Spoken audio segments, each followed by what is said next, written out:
It's like GPS for your life. The Sky Vibe Show.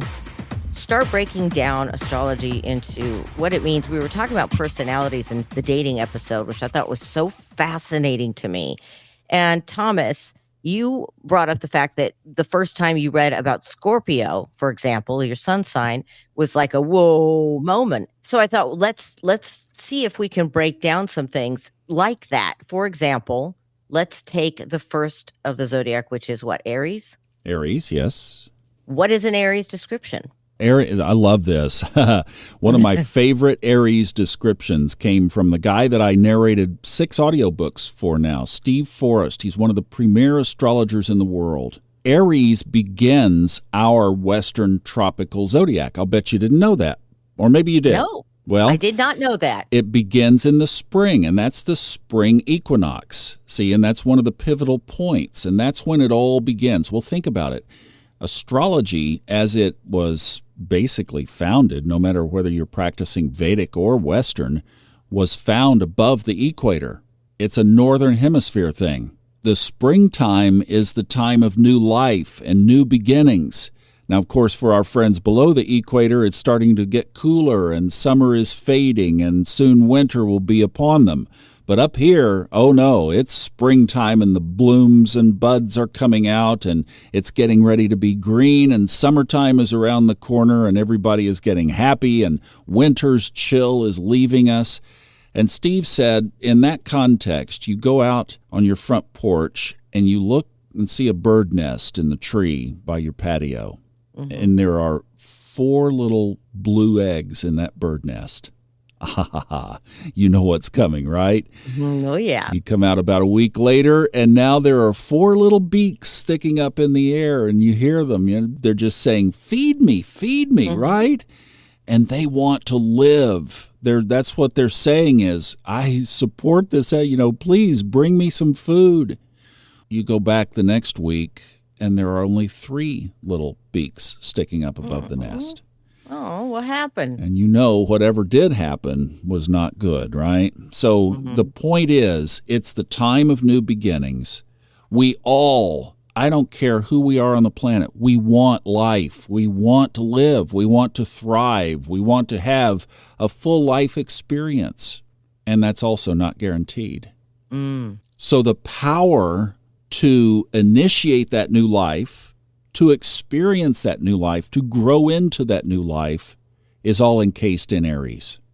So if someone has, and we do come across Aries, whether it's through a moon in Aries, we have a rising, a sun that has to do with Aries, what would be some way, a useful tool for using the Arian energy? The way I love to use it is new beginnings, new initiations, the thrust to move something forward. You've had a project that you've been working on and it just gets stuck, right? All the time. That's when you bring in Aries energy.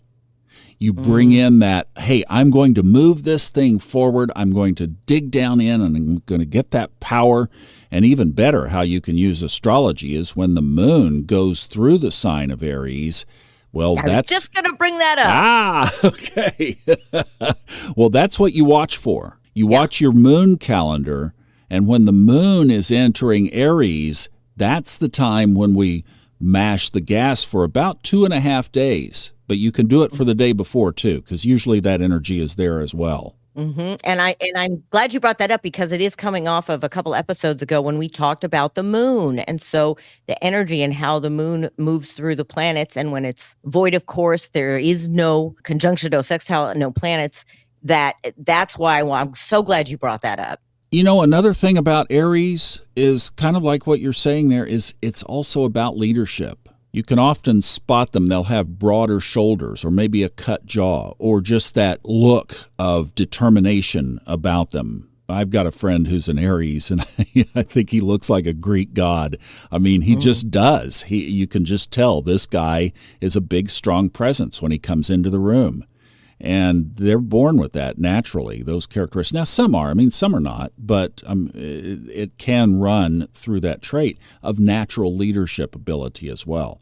And sometimes, when we talk about these external characteristics, it's not so much about leading others as it is just simply leading ourselves, leading us through to completion. I have a friend I've known since 7th grade who is an Aries, and I call her two things, a survivor and a warrior, because she has been through hell and back and survives every time. Well, now you're mentioning the other characteristic of Aries, and that's the warrior. And that is exactly because Aries in astrology, we use these terms ruled. I mean, it's governed by the planet Mars. Mars is the god of war. So there is this tie, this definite connection. They're dealing with conflicts and battles, and it might be in the present, it might have come from the past, it might be something that they're trying to clean up karmically, let's say, from their soul's journeys. But it is that kind of energy that says, I'm willing to fight for this, and one of us probably won't walk away. I love this. This is very insightful and amazing, but I got to get my Aryan energy on. I got some stuff to get to. I totally understand. Thanks, Judy. Bye. Peace out.